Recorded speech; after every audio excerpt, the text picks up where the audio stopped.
दोस्तों, आज मैं आपको जीवित पुत्रिका व्रत की पौराणिक कथा सुनाने जा रही हूँ। जीवित पुत्रिका का व्रत माताएं अपने संतान की लंबी आयु और मंगल कामना के लिए करती हैं। यह व्रत निर्जला किया जाता है और अत्यंत कठिन माना जाता है। इस व्रत को अश्विन माह के कृष्ण पक्ष की अष्टमी तिथि के दिन किया जाता है। व्रत में सुबह सवेरे जल्दी उठ के स्नान आदि से निवृत्त होकर साफ स्वच्छ वस्त्र धारण करें और व्रत करने का संकल्प लें। प्रदोष काल में कुशा से राजा जम्बूद्वाहन की आकृति बनाएं, उनकी विधिवत पूजा करें। चिल्ह सियारों की भी पूजा करें। तत्पश्चात श्रद्धा पूर्वक भक्ति भावना के साथ कथा का श्रवण करें। ओम नमो भगवते वासुदेवाय। नर और नारायण को सरस्वती देवी तथा वेद व्यास जी को प्रणाम कर जय अर्थात शास्त्र पुराण कहें। जिस परमेश्वर की ब्रह्मा, वरुण, इंद्र, महादेव और देवता लोग सुंदर स्तोत्रों से स्तुति करते हैं और जिन परमेश्वर का शिक्षा, सूत्र, व्याकरण, निरुक्त, ज्योतिष, छंद इनके सहित वेदों द्वारा, पदक्रम, उपनिषदों द्वारा सामवेदी लोग गुणानुसार गाते हैं और योगी लोग ध्यान करके मन में जिस परमेश्वर को देखते हैं और जिसके अंत को देवता और असुरों ने भी नहीं जाना, उस परमेश्वर को नमस्कार है। एक समय नौनिशारण्य के रहने वाले सब मुनि लोग संसार के ऊपर कृपा की इच्छा से सुत जी से पूछने लगे, यह भयंकर घोर कलयुग में बालक बहुत काल तक जीने वाले कैसे होंगे? सुत जी बोले, द्वापर के अंत में जब कलयुग प्रवृत्त हुआ तब दुखिनी स्त्रियां विचार करने लगी कि माता जीती हैं, उनके आगे लड़के नष्ट हो जाते हैं। ऐसा निश्चय करके गौतम ऋषि के पास सब मिलकर गईं। सुखपूर्वक महात्मा गौतम एकांत में बैठे थे। उनके आगे स्त्रियां नम्रतापूर्वक खड़ी होकर कहने लगीं, इस भयंकर समय में किस प्रकार से या तप से हम लोगों के लड़के जीवित रहेंगे, ऐसा निश्चय करके हे प्रभु आप ही कहिए। ऐसा उन स्त्रियों का वचन सुनकर गौतम जी कहने लगे, हे स्त्रियों, जैसा मैंने पहले सुना है वैसा आप लोग भी सुनो। महाभारत का युद्ध जब समाप्त हो गया, युधिष्ठिर दुखी हुए। अश्वत्थामा ने उनके पुत्रों को जब मार डाला था, तब उस शोक से घबराई हुई द्रौपदी मरे हुए पुत्रों को देखकर अपनी सखियों के साथ महाराज धौम्य के पास गई। द्रौपदी बोली, हे ब्राह्मण श्रेष्ठ, किस उपाय से पुत्र दीर्घायु जीवी होंगे, ये प्रसन्नता पूर्वक निश्चय करके कहिए। तब धौम्य जी बोले, पहले सतयुग में सत्य बोलने वाले, सच्चाई रखने वाले, सबको समान दृष्टि से देखने वाले, दया से युक्त जम्बूद्वाहन नाम के एक राजा हुए। तब किसी समय अपने ससुराल में जाकर अपनी स्त्री के साथ रहने लगे।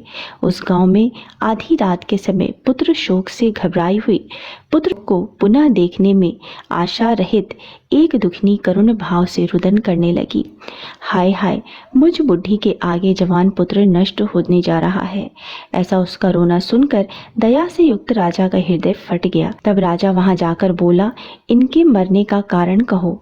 वह बोली, हे राजन, रोज रोज गरुड़ मेरे लड़के को खाता है।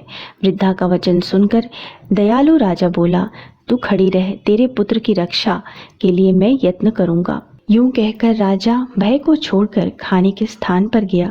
वहां पर गरुड़ जी आकर राजा के शरीर का मांस खाने लगे। बड़े तेजस्वी गरुड़ जी ने बायां अंग जब खा लिया, तब पासा फेरकर राजा ने दूसरा अंग भी दे दिया। उसको देखकर गरुड़ जी ने पूछा, देव योनि में आप कौन हैं? हे वीर, आप मनुष्य नहीं हैं, आपके जन्म और कुल को कहिए। इसके बाद राजा स्वयं पीड़ा से घबराया हुआ बोला, आप अपनी इच्छा पूर्वक भोजन कीजिए, व्यर्थ के प्रश्नों से क्या लाभ। इस वाक्य को सुनकर गरुड़ ने उन्हें खाना छोड़ दिया। फिर आग्रह पूर्वक राजा के जन्म और कुल को पूछने लगा। राजा बोला, मेरी माता रानी शैव्या है और पिता राजा शालिवाहन है। सूर्य वंश में उत्पन्न हुआ मैं राजा जम्बूद्वाहन हूँ। इस दयालुता को देखकर राजा से गरुड़ जल्दी से बोला कि हे महाराज, जो आपके मन में हो सो आप वर मांगिए। राजा बोला, हे गरुड़, आप अगर मुझको वर देना चाहते हैं तो मैं मांगता हूँ कि जिसको आपने पहले आहार बनाया है वे सब जिए और फिर अब आप किसी जीव को न खाएं, यही मेरी प्रार्थना है। और जो जीव उत्पन्न होते हैं वे बहुत काल तक जिए, ऐसा उपाय कीजिए। धौम्य जी बोले, आनंद के साथ वर देकर पक्षियों के राजा गरुड़ स्वयं राजा की इच्छा से अमृत लेने गए और अमृत लगाकर पृथ्वी पर मृत शरीर और हड्डियों पर चारों तरफ से खूब बरसाया। तब वे जो खाए गए मनुष्य थे वे सब गरुड़ की प्रसन्नता से और राजा की कृपा से जी गए। राजा का शरीर पहले से दुगुना सुशोभित हुआ। राजा की दयालुता देखकर गरुड़ जी बोले कि दूसरा वरदान लोक हित की इच्छा में मैं स्वयं देता हूँ। अश्विन माह के कृष्ण पक्ष की अष्टमी बड़ी शुभ है। सप्तमी से रहित वह आज है और तुम प्रजा को जिलाने वाले हो। इस कारण से आज का दिन ज्ञानमय होगा। श्री दुर्गा जी की मूर्ति का बहुत ही भेद है जो तीनों लोकों में पूजनीय है। हे वत्स, आज अमृत के लाने से इस अष्टमी का नाम जीव पुत्रिका हुआ और ये देवी माँ दुर्गा हैं। इस अष्टमी तिथि में जो स्त्रियां जीव पुत्रिका का पूजन करेंगी और कुशा से तुम्हारा रूप बनाकर श्रद्धा और भक्ति से पूजन करेंगी, उनके सौभाग्य की वृद्धि और वंश की वृद्धि निरंतर होती रहेगी। हे महाराज, इसमें कोई संशय नहीं है। सप्तमी से रहित जो अष्टमी है उसमें उपवास करें। जिसमें सूर्य नारायण उदित हों वही अष्टमी है और पारण नवमी के दिन करें। सप्तमी से सहित अष्टमी नहीं करना चाहिए, नहीं तो कोई फल नहीं प्राप्त होता और सौभाग्य भी निश्चय नष्ट हो जाता है। इस प्रकार से गरुड़ जी राजा को वरदान देकर विष्णुपुर बैकुंठ को चले गए। राजा भी अपनी स्त्री के साथ अपने नगर को लौट आए। हे देवी, यह बहुत दुर्लभ व्रत मैंने कहा, जिस व्रत के प्रभाव से लड़के बहुत दिन जीवित रहते हैं। इस वास्ते हे देवी, इस व्रत को पूर्वोक्त विधि से करो और इसमें पार्वती और शैलपुत्री जो है उनका पूजन करो, तब तुमको फल प्राप्त होगा। मुनि के वचन को सुनकर द्रौपदी ने बहुत प्रसन्न होकर ग्राम की सब स्त्रियों को बुलाकर इस उत्तम व्रत को किया। गौतम ऋषि बोले, इस व्रत के प्रभाव को सुनकर चीली ने किसी सुंदर सखी सियारिन से कहा। उसने भी इस व्रत को स्वीकार किया। किसी पीपल की औली में रहकर चीली व्रत को करने लगी। उसी पीपल के खोडर में सियारिन भी व्रत को करने लगी।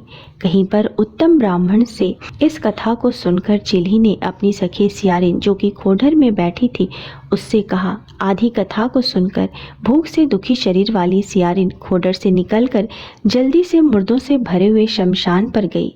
वहां जाकर अपनी इच्छा पूर्वक सियारिन ने मांस खाया और चीली ने निर्जल व्रत किया। तब प्रातःकाल हो गया। गौशाला में जाकर सुगंधित युक्त सुंदर जल पिया। वहीं पर स्वस्थ चित्त से नवमी के दिन नवमी में पारण किया। कुछ ही समय बाद दोनों ने अपने शरीर को छोड़ दिया। बाद में कौशलपुर में किसी धनी के घर संयोग से एक ही घर में दोनों का जन्म हुआ। बड़ी बहन सियारिन हुई, छोटी बहन चिल्ही हुई। संपूर्ण लक्षणों से युक्त उसको जाति का स्मरण रहा। बड़ी बहन काशी राज से ब्याही गई, छोटी बहन वहीं काशी राज के मंत्री से ब्याही गई। गहरे पंथ अग्नि के समीप में विधि पूर्वक ब्याह किया गया। पूर्व जन्म के फल से मृगनैनी रानी से जो लड़का उत्पन्न हुए वो सब यमराज के घर चले गए। जाति का स्मरण रखने वाली दीवान जी की स्त्री के 8 पुत्र उत्पन्न हुए। 8 वसुओं की माता की तरह उसको देखकर राजा की स्त्री राजा के आगे ईर्ष्या के साथ बोली, हे नाथ, मेरे वचन को आप पूर्ण करो और जिस रास्ते से मेरे लड़के यमराज के यहाँ गए हैं उसी रास्ते से अगर हमारा जीवन चाहते हो तो मेरी बहन के लड़कों को भी पहुंचा दो। ये सुनकर राजा ने वैसा ही किया।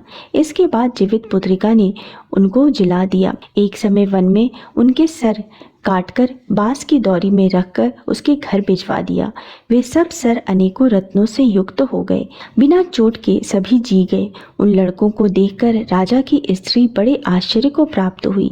आकर के अपनी बहन से पूछने लगी कि तूने कौन सा ऐसा व्रत किया जिससे तुम्हारे लड़के बार बार मर के भी जीवित हो जाते हैं। दीवान जी की स्त्री बोली, पूर्व जन्म में मैं चिल्ही रही तो सियारिन रही। जीवित पुत्रिका के व्रत को करते हुए तूने अच्छी तरह व्रत का पालन नहीं किया। उसी दोष से हे बहन तेरे लड़के नहीं जीते हैं। मेरा व्रत नष्ट नहीं हुआ था, इससे मेरे लड़के जीवित रहते हैं। हे प्यारी, अब तुम और राजा साहब इस व्रत को करो। इस व्रत के प्रभाव से तुम्हारे पुत्र जीवित रहेंगे। हे भाग्यवती, मैं सच कहती हूँ। उससे इस व्रत को सुनकर रानी ने भी इस व्रत को किया। उस दिन से राजा जीवित पुत्र हुए और उस रानी के पुत्र भी बड़े सुंदर हुए। इस पृथ्वी पर वे लड़के राजा हुए, बहुत समय तक जीने वाले हुए। सुत जी ऋषियों से बोले, ये मैंने सुंदर व्रत संपूर्ण सौभाग्य को बढ़ाने वाला कहा है। पुत्रों के दीर्घ जीवन की इच्छा रखने वाली स्त्रियां इस व्रत को करें। सब मिलके बोलो, राजा जमूत वाहन की जय, माँ जीवित पुत्रिका की जय। ओम नमो भगवते वासुदेवाय। दोस्तों, उम्मीद है आपको मेरा आज का वीडियो पसंद आया होगा। वीडियो पसंद आया है तो वीडियो को लाइक ज़रूर कर दीजिएगा, परिवारजनों के साथ, दोस्तों के साथ शेयर कीजिएगा और मेरे चैनल को सब्सक्राइब करना मत भूलिएगा।